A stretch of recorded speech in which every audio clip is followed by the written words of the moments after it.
Bismillahirrahmanirrahim. Assalamualaikum warahmatullahi wabarakatuh. Di sini kami kelompok 7 beranggotakan 4 orang, yaitu Risma Nurmaherlianti dengan NIM 19822001, Nopipah dengan NIM 19823006, Sofa Nurul Fadilah dengan NIM 19822007, dan Selsa Nakila 19823016 akan mempresentasikan materi gelombang optik mengenai solusi persamaan gelombang, superposisi dua gelombang dan layangan, kecepatan grup, dan diversi.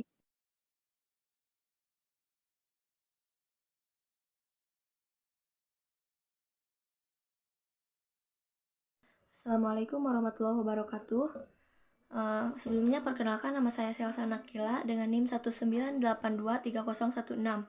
Nah, di sini saya akan menjelaskan materi mengenai solusi persamaan gelombang. Yang pertama sudah diketahui persamaan gelombang tali bahwa do kuadrat Y per do X kuadrat itu sama dengan 1 do kuadrat Y per V kuadrat do T kuadrat. Nah, dari persamaan gelombang ini kita akan mencari solusi persamaan gelombangnya, di mana bentuk umum gelombang sudah kita ketahui. Bentuk umum gelombang berjalan itu adalah Y X, T sama dengan F X plus minus VT. Nah, kita tinjau yang ini. Kita misalkan, nah, X plus minus VT itu sama dengan Z. Nah, sehingga kita dapatkan YXT itu sama dengan FZ. Nah, kemudian dari hasil persamaan ini kita ambil derivatifnya. Derivatif V2 dari fungsi Y terhadap X dan derivatif Y terhadap T. Nah, yang pertama kita derivatifkan terhadap fungsi X. Kita tulis saja derivatif terhadap X. Nah, kita tulis lagi yang ini, persamaan ini. Do Y per do X sama dengan do F Z per do X akan sama dengan do F per do Z dikali dengan do Z per do X. Nah, ini kita sama dengankan lagi, sama dengan do F per do Z itu dikali do per do X dikalikan dengan X plus minus VT sama dengan do F per do Z.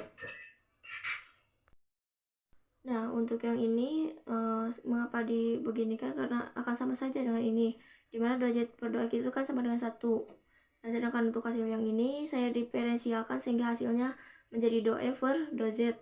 Nah, dimana kita tahu bahwa do F per do X itu adalah 1 dan do VT per do X itu adalah 0, sehingga ya tetap saja akan dikalikan 1 sehingga hasilnya do F per do Z. Nah, untuk yang ini kan do Z per do X itu sama dengan 1. Nah, jadi akan sama saja dengan yang ini. Sedangkan untuk hasil yang ini saya diambil dari ini, diferensialkan ini. Dimana kan kita tahu bahwa do F per do X itu adalah 1, kemudian do VT per do X itu sama dengan 0. Nah, berarti sama dengan dikalikan 1. Sehingga dihasilkanlah do F per do Z. Nah, selanjutnya ini kan yang ini derivatif ke 1. Nah, selanjutnya kita tuliskan derivatif yang kedua. Nah, sudah saya tulis seperti ini. Do kuadrat Y per do X kuadrat itu sama dengan do per do X, do F per do Z. Nah, ini do F per do Z-nya. Nah, sehingga kita sama dengankan menjadi ini do Z. Nah, ini saya tukarkan yang do X dengan do Z karena akan sama saja, dimana do Z dikali dengan do F per do X itu akan sama dengan, nah, yang ini saya agak rubah menjadi do per do Z dikali do F do Z dikali dengan do Z per do X. Ya, ini sama-sama saja dengan yang ini, cuma saja ininya kan do Z per do X sama dengan 1, jadi tetap hasilnya sama dengan yang ini. Nah, yang selanjutnya ke sebelah sini, dimana ini akan sama dengan do for do Z dikali dengan do F for do Z dikalikan dengan do X dengan dikalikan X plus minus VT, sehingga dapatkan do kuadrat F per do Z kuadrat. Nah, ini kan do dengan do jadi kuadrat. Nah, ini juga do Z dengan do Z jadi do Z kuadrat. Nah, ini hasilnya. Nah, yang sekarang kita ambil derivatif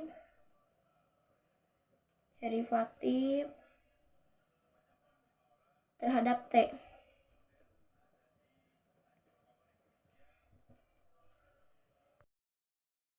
Untuk derivatif terhadap T itu kita tuliskan do Y per do T.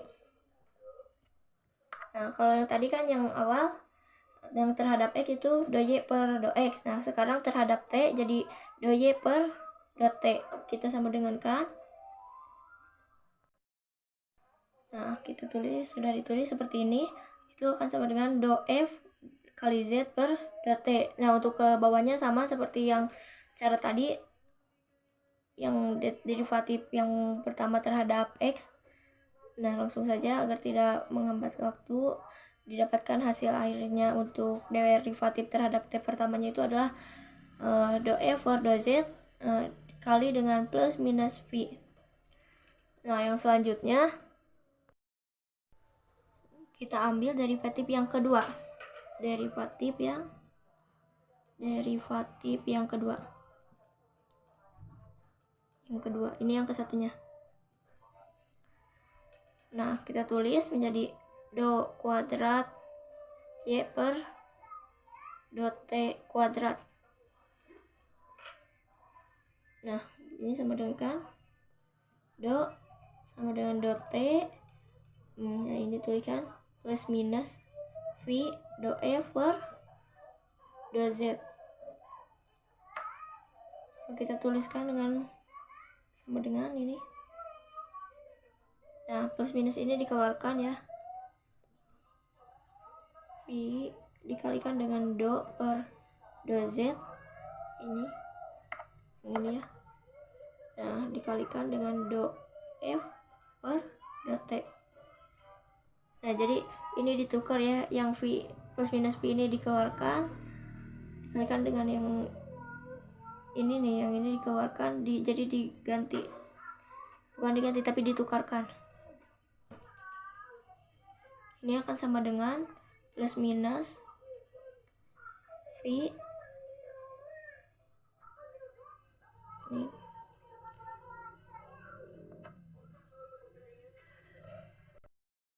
Nah, sehingga dia dapatkan hasil akhirnya itu untuk derivatif yang kedua itu ada ini. Nah, seperti ini.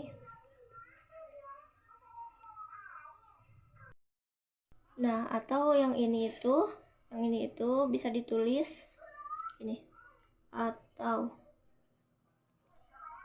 nah sini 1 per V kuadrat do kuadrat Y per do dengan do per ini do T kuadrat itu akan sama dengan do kuadrat F per do Z kuadrat. Nah, seperti ini. Nah, sekarang kita anggap ini persamaan 2, yang satunya itu yang tadi, yang ini. Nah, yang ini yang persamaan satunya. Kemudian dari persamaan 1 dan persamaan 2 kita akan anggap saja membuat persamaan 3. Kita tulis. Tunggu. Nah, kita tulis Di sini 1 do kuadrat Y, ini yang persamaan satunya, 2 yang persamaan, per V kuadrat AT kuadrat, ini per, itu akan sama dengan do kuadrat Y per do X kuadrat. Nah, ini kita sebut dengan persamaan 3.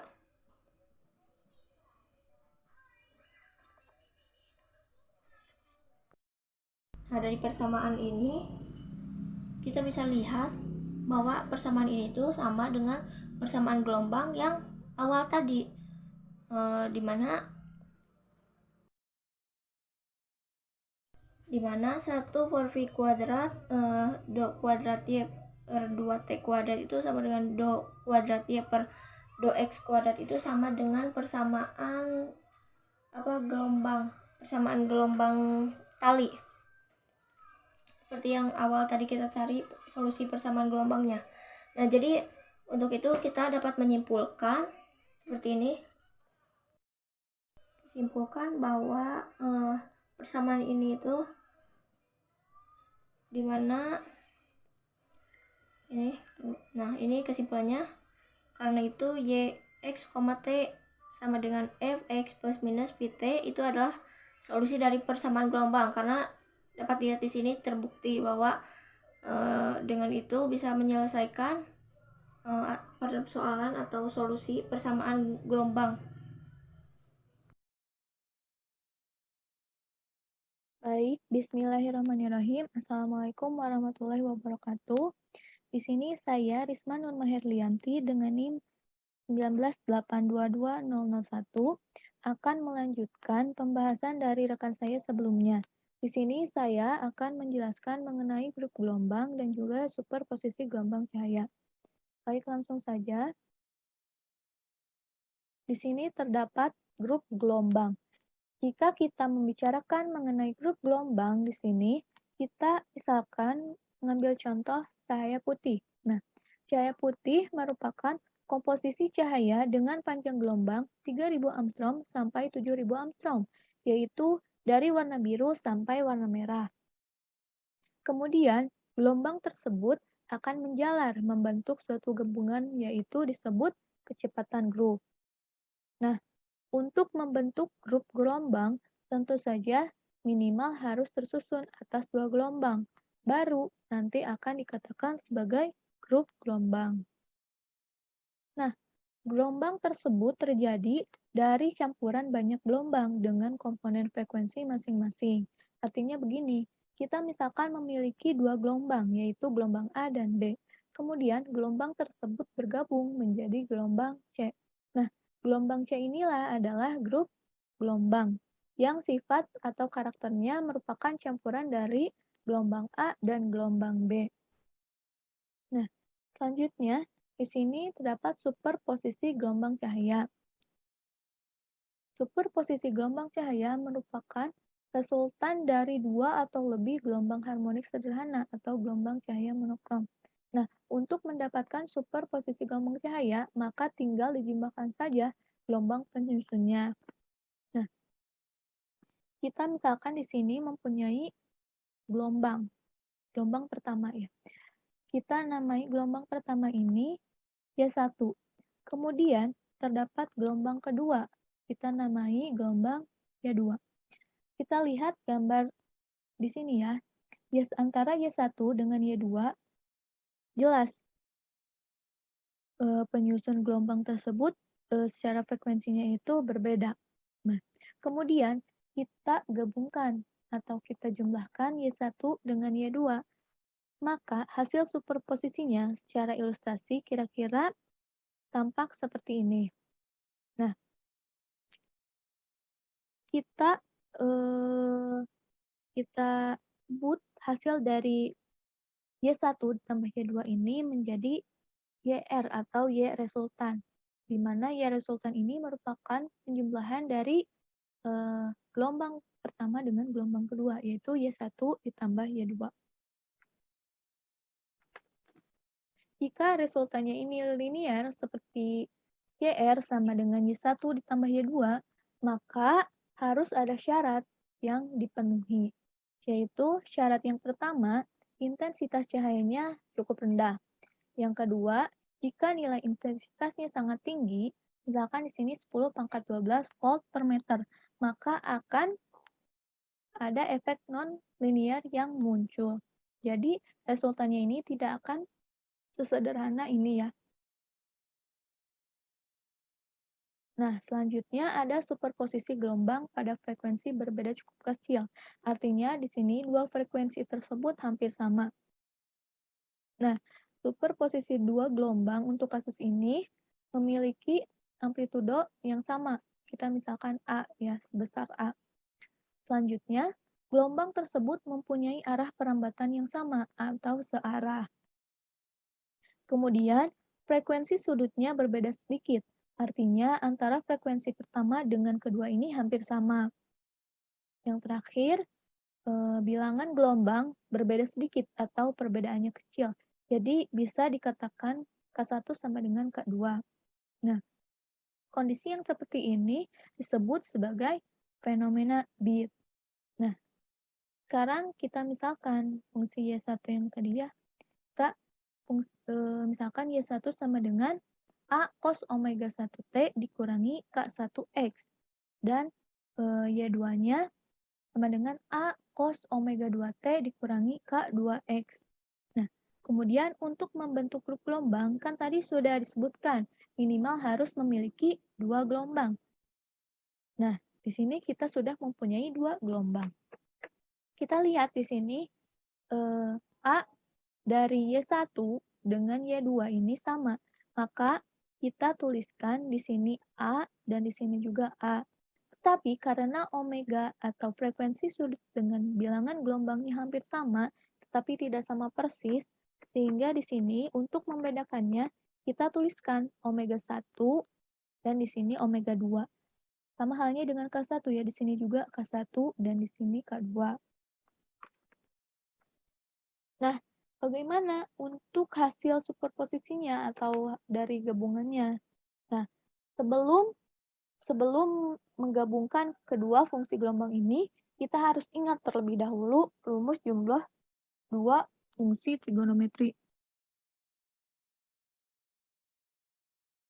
Kita misalkan di sini ya, kita tulis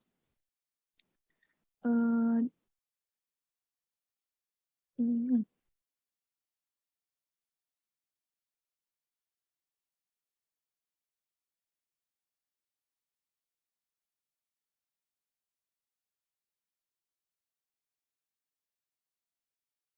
rumus dua fungsi rumus dua fungsi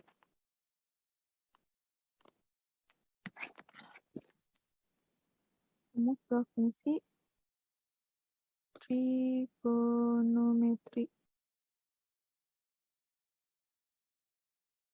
Nah, rumusnya itu apa?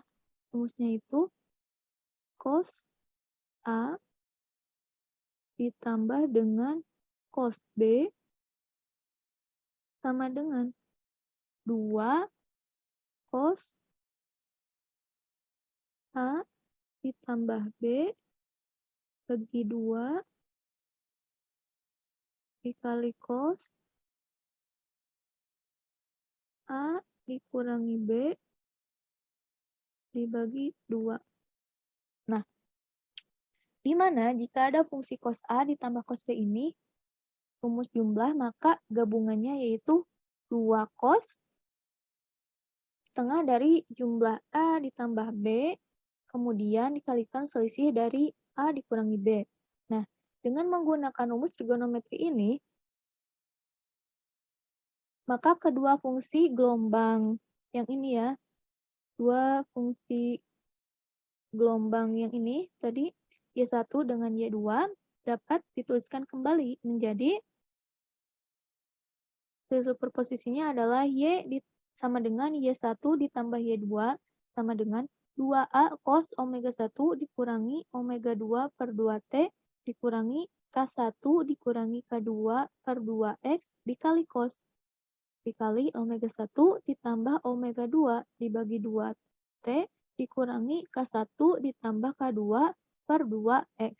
Nah, ini merupakan hasil superposisi dari dua fungsi gelombang ini. Nah, jika kita analisis besaran-besaran di sini, ada apa saja? Maka, jika kita dilihat dari hasil superposisi ini, terdapat amplitudonya 2A, sebesar 2A ya. Sini 2A. 2A ini dari Y1-nya A dan Y2-nya A. Jika dijumlahkan, maka akan menghasilkan 2A. Nah, di sini amplitudonya juga menjadi meningkat. Kemudian, frekuensi rata-ratanya yaitu omega 1 ditambah omega 2 dibagi 2. Nah, hasilnya ini hampir sama dengan omega 1 hampir sama dengan omega 2.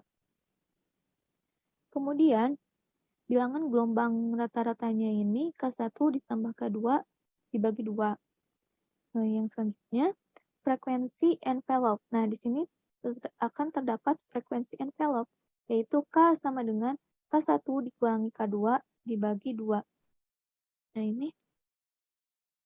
ini merupakan frekuensi envelope. Nah, lanjutkan di sini ya. Dari hasil superposisi yang sudah diperoleh tadi ya, masih ada besaran lain, yaitu kita mendapatkan modulasi frekuensi atau frekuensi modulasi, yaitu omega m sama dengan omega 1 dikurangi omega 2 dibagi 2. Kemudian, sini juga terdapat modulasi bilangan gelombang, yaitu Km sama dengan K1 dikurangi K2 dibagi 2.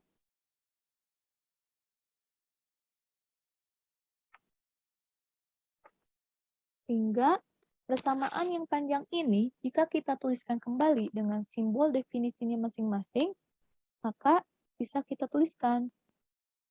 Nah, kita tuliskan Y sama dengan Y1 ditambah Y2 sama dengan 2A cos omega MT dikurangi KMX cos omega rata-rata T dikurangi K rata-rata X. Nah, 2A cos ini tetap ya, tapi omega 1 dikurangi omega 2 dibagi 2 ini kita ganti menjadi omega M.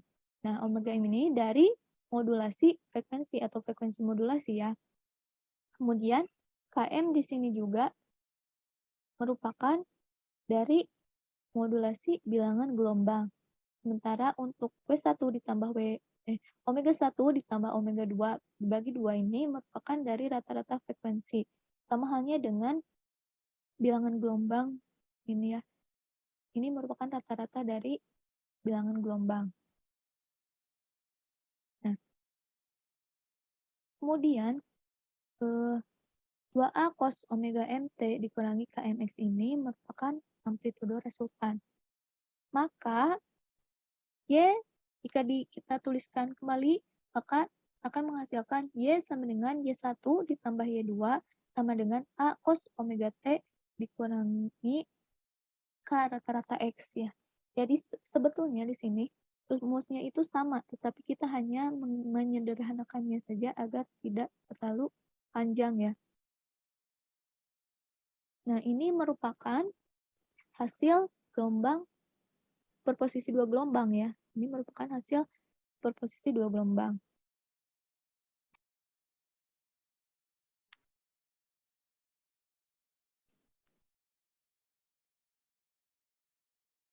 Nah, karena gelombang cahaya mempunyai frekuensi yang sangat besar,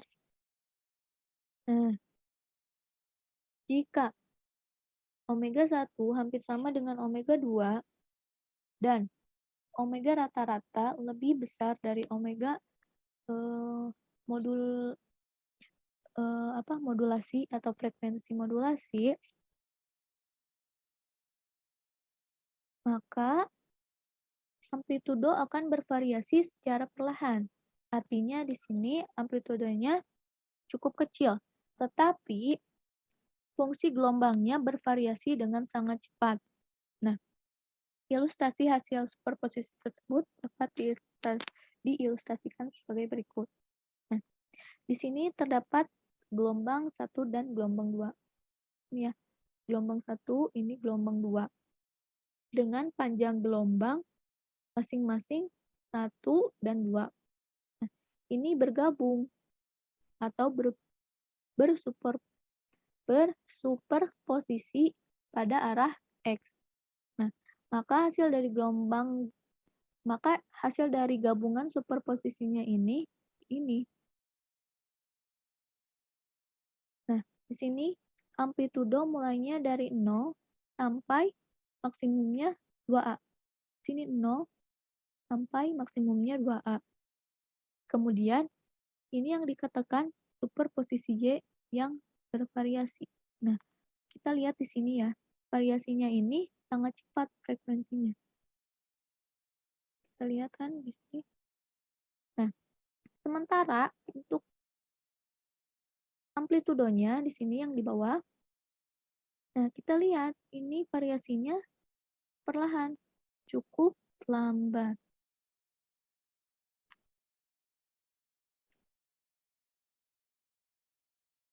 Nah, kemudian dari hasil superposisi ini ada yang namanya intensitas gelombang, di mana I sama dengan A kuadrat. Ini intensitas gelombang sebanding dengan kuadrat amplitudonya. Karena amplitudo sebelumnya kita punya ini, yaitu A sama dengan 2A cos omega mt dikurangi kmx, maka untuk mencari intensitas A-nya di sini tinggal dikuadratkan. Jadi, I sama dengan A kuadrat, sama dengan 4A kuadrat cos kuadrat dikali omega mt dikurangi kmt. Sehingga jika kita sederhanakan bentuknya, maka akan didapatkan I sama dengan A kuadrat sama dengan 2A kuadrat kali 1 ditambah cos 2 kali omega mt dikurangi kmt. Nah, di mana intensitas bervariasi antara 0 dan 4A. Nah, ini untuk intensitas gelombang. Ini intensitasnya 4A kuadrat. Baik, untuk yang selanjutnya yaitu materi mengenai kecepatan fase dan kecepatan grup. Nah, di sini yang pertama, komponen-komponen frekuensi menjalar dengan kecepatan yang sama, yaitu sebesar C. C itu kecepatan cahaya dalam ruang hampa. Kemudian yang kedua, profil dari kedua kombinasi itu tetap konstan selama penjalarannya. Nah, kalau misal kita perhatikan ilustrasi di sini, ini Y1 itu misalkan fungsi gelombang yang pertama. Dan Y2 ini fungsi gelombang yang kedua. Nah, dua fungsi gelombang ini masing-masing selama menjalarnya itu tetap konstan, sehingga bersuperposisi membentuk grup gelombang seperti ini ya, seperti gambar yang ini. Nah, selanjutnya kecepatan fase hasil dari superposisi gelombang, kita tinjau hasil superposisi yang sudah didapatkan sebelumnya seperti ini. Yang Y sama dengan Y1 tambah Y2 sama dengan 2A cos kali omega M kali T dikurangi KM dikalikan X dikali cos kali omega rata-rata kali T dikurangi K rata-rata dikalikan dengan X. Nah, dari fungsi tersebut, kalau mau menentukan kecepatan fase, maka kita meninjau dari fase yang konstan. Saat fasenya konstan ya, di mana fase itu kan ini, yang omega rata-rata dikali T dikurangi K rata-rata dikalikan dengan X. Itu konstan. Ini fasenya berarti konstan, suatu konstanta, sehingga kalau kita mau mencari nilai X, ya berarti omega T dibagi dengan K. Yang ini kan pindah ruas ya. Nah, atau konstanta itu dibagi dengan K. Kalau kita mencari kecepatan fase dari sini, berarti ya tinggal turunkan dari X terhadap T. Ini kan X-nya lintasannya. Kecepatan itu atau laju itu kan turunan dari F terhadap T.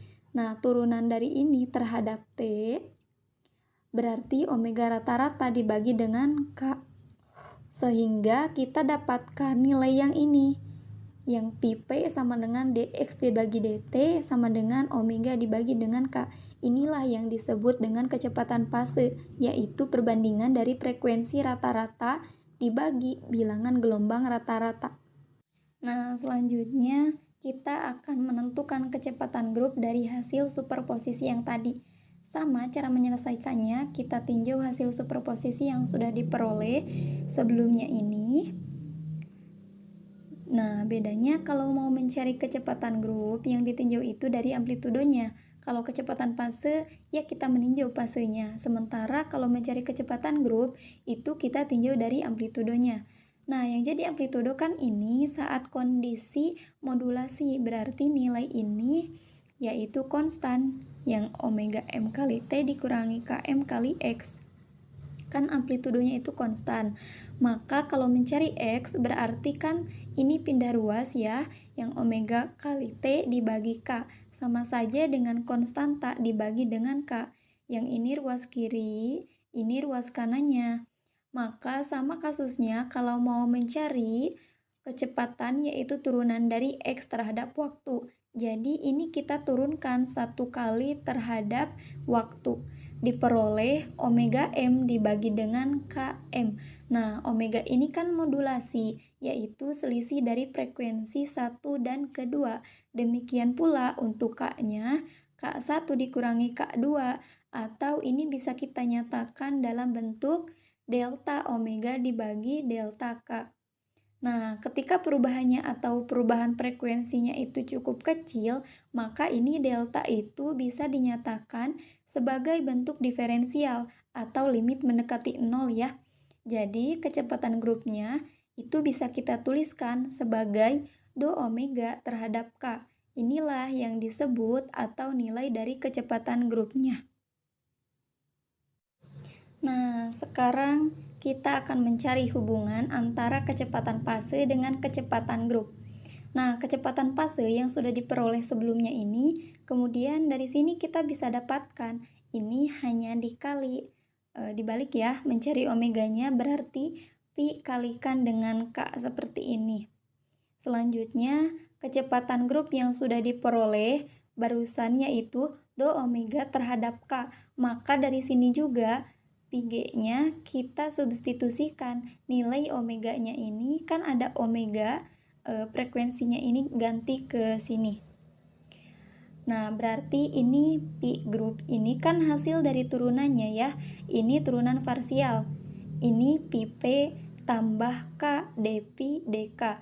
Ini hasil penurunannya semacam U pi ya. Karena K di sini sendiri kita sudah tahu bahwa bilangan gelombang itu hubungannya 2pi per lambda. Maka bisa kita tuliskan dk ini turunan dari sini, berarti ini dk ya terhadap lambda, berarti min 2pi per lambda kuadrat.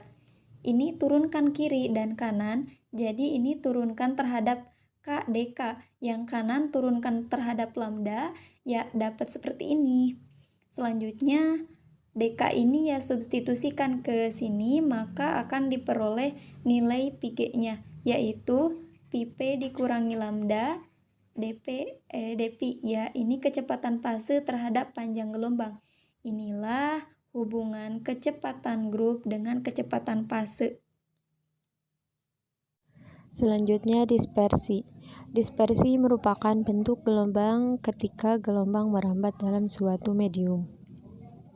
Ketika dua gelombang cahaya monokromatik merambat dalam ruang hampa, maka keduanya mempunyai kecepatan fase sama sebesar c atau kecepatan cahaya dalam ruang hampa. Maka hasil superposisinya kecepatan fase sama dengan kecepatan grup sama dengan kecepatan cahaya. Namun, ketika dua gelombang cahaya monokromatik merambat dalam medium dispersif, maka keduanya mempunyai kecepatan fase yang berbeda. Hasil superposisinya yaitu kecepatan fase tidak sama dengan kecepatan grup, tidak sama dengan kecepatan cahaya. Di sini diketahui ada medium dispersif. Dalam medium dispersif diketahui bahwa panjang gelombang yang berbeda akan memiliki fase yang berbeda juga. Semakin besar nilai turunan ini, turunan kecepatan fase terhadap panjang gelombang, kecepatan ini diperoleh dari hasil tadi fase dan grup. Ketika hasilnya makin besar, maka perbedaan kecepatan grup dan fase akan lebih besar. Kalau kita perhatikan, ini merupakan ilustrasi untuk normal dispersi atau dispersi normal. Kita perhatikan di sini ada 3 contoh fungsi gelombang yang berbeda. Ini dari yang terkecil ke yang paling besar. Nah, di sini ada perambatannya. Kemudian, gambar ilustrasi yang di bawah ini merupakan menunjukkan hasil gabungannya. Di sini ada yang berwarna magenta. Ini menunjukkan kecepatan grup. Sementara yang hijau ini merupakan kecepatan fasenya. Normal dispersi ini dalam suatu medium dispersif tadi kan disebutkan hubungan antara kecepatan grup dan kecepatan fase seperti ini. Nah, kita tandai yang diberi lingkaran biru ini. Jika nilainya lebih besar daripada 0, otomatis ini dikurangi yang besar, menyebabkan pi-g-nya mengecil. Sehingga pi-g akan lebih kecil daripada kecepatan fase. Jadi kecepatan grup lebih kecil daripada kecepatan fase. Bahkan suatu saat mungkin saja kecepatan grupnya bernilai negatif kalau ininya lebih besar daripada kecepatan fasenya. Kemudian panjang gelombang. Panjang gelombang yang panjang akan merambat lebih cepat daripada panjang gelombang yang pendek. Jadi ini panjang gelombangnya kan tadi yang merambat lebih cepat dibandingkan yang tengah dan yang paling bawah. Lalu ada anomali dispersi. Ini pengecualian dispersif anomali. Dispersi ini kalau kita tinjau dalam suatu medium dispersif, tadi persamaannya kan sama. Pada saat nilai turunan dari kecepatan fase terhadap panjang gelombang, nilainya justru sebaliknya dari yang normal.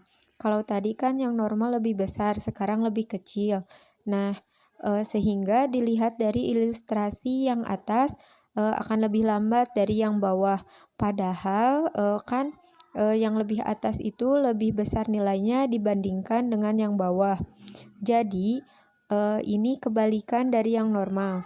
Sehingga kecepatan grupnya akan lebih besar daripada kecepatan fasenya. Nah, kecepatan grup yang warna magenta dan fasenya yang warna hijau. Kalau dilihat yang hijau kesusul karena lebih cepat.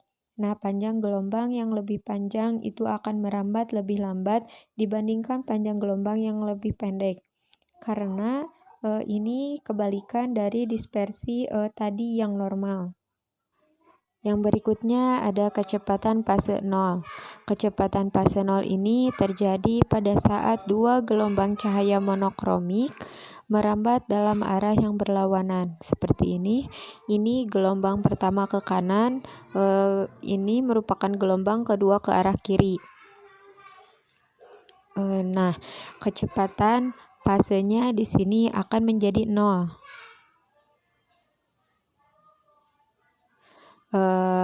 Kalau kecepatan fasenya 0, sementara kecepatan grupnya di sini saat digabung ada kecepatan grupnya lebih besar daripada 0. Ini membentuk suatu gelombang dari fungsi pertama ke fungsi yang kedua ini.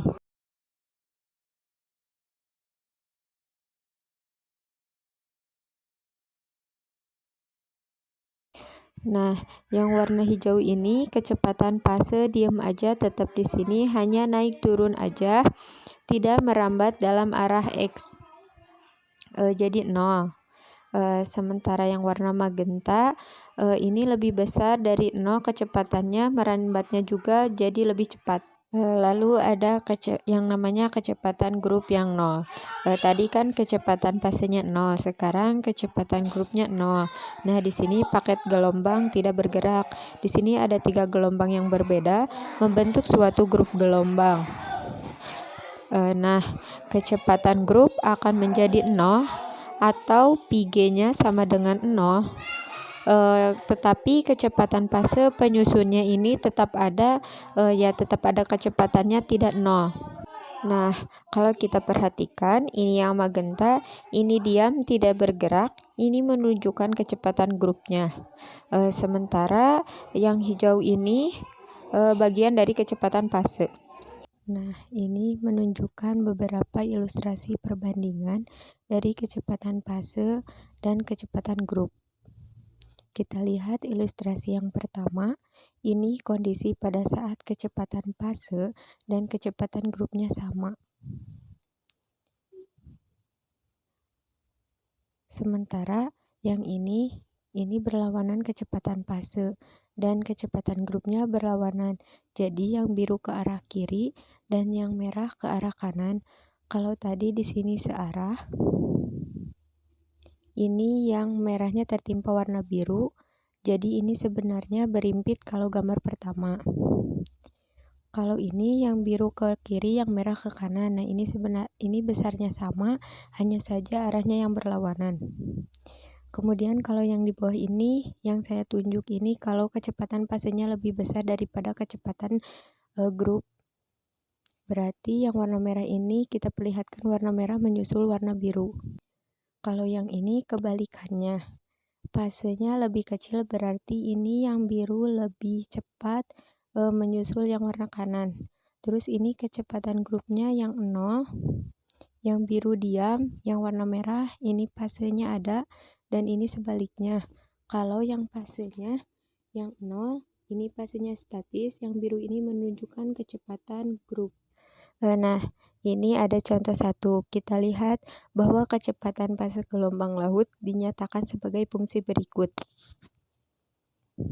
Nah, ini kecepatan fase dengan G di sini menyatakan percepatan gravitasi. Nah, bagaimana jika bentuk kecepatan grup dari gelombang laut tersebut? Nah, berarti dicari adalah kecepatan grupnya. Di sini tersedia pilihan jawabannya. Berarti intinya mencari hubungan antara kecepatan fase dan kecepatan grupnya. Kita langsung ke pembahasan. Nah, kecepatan fasenya kita punya persamaan. Sebelumnya seperti ini. Kemudian kecepatan grup dengan kecepatan fase hubungannya yaitu seperti ini. Itu yang sudah diturunkan pada materi. Kemudian sekarang di soal diketahui kecepatan fasenya. Kita substitusikan dulu ke sini. Yang ini biarkan saja karena jawaban di pilihan ganda diminta dalam bentuk kecepatan fase fungsi pi p. Kalau misalkan bebas ini boleh kita masukkan juga ini, karena sekarang kita mengacu ke pilihan ini biarkan. Yang ini kan asalnya dari ini disubstitusikan kecepatan fasenya dari soal. Selanjutnya ini diturunkan terhadap lambda. Nah, ini harus dibuka lagi materi tentang cara penurunan. Berarti ini kan akar G per 2 lambda. Lambdanya konstan, bisa ke depan maka tinggal turunannya. Akar lambda itu kan sama aja pangkat 1/2. Nah, 1/2-nya ke depan, kemudian turunannya jadi 1 per akar lambda. Nah, dari bentuk ini kita sederhanakan dulu, yang ininya tetap ditulis, 1/2-nya ditulis di depan, dan lambda ini ikut ke dalam akar, jadi lambda kuadrat. Yang ini itu kan akar lambda digabung dengan 2pi. Nah, ini lambda yang di atas dan yang di bawah masing-masing saling menghilangkan. Sisanya tinggal akar G lambda dibagi 2pi. Akar G lambda per 2pi yaitu kecepatan fase. Jadi ini bisa ditulis lagi. Jadi ini pi p dikurangi 1/2 pi p. Hasilnya sama dengan pi g. Hasilnya sama dengan pi g, yaitu 1/2 pi p. Dari ini 1 dikurang setengah.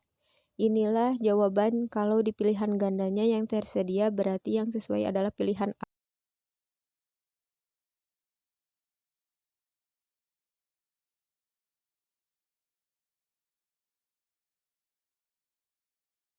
Sekian penjelasan dari kelompok kami. Terima kasih atas perhatiannya. Wassalamualaikum warahmatullahi wabarakatuh.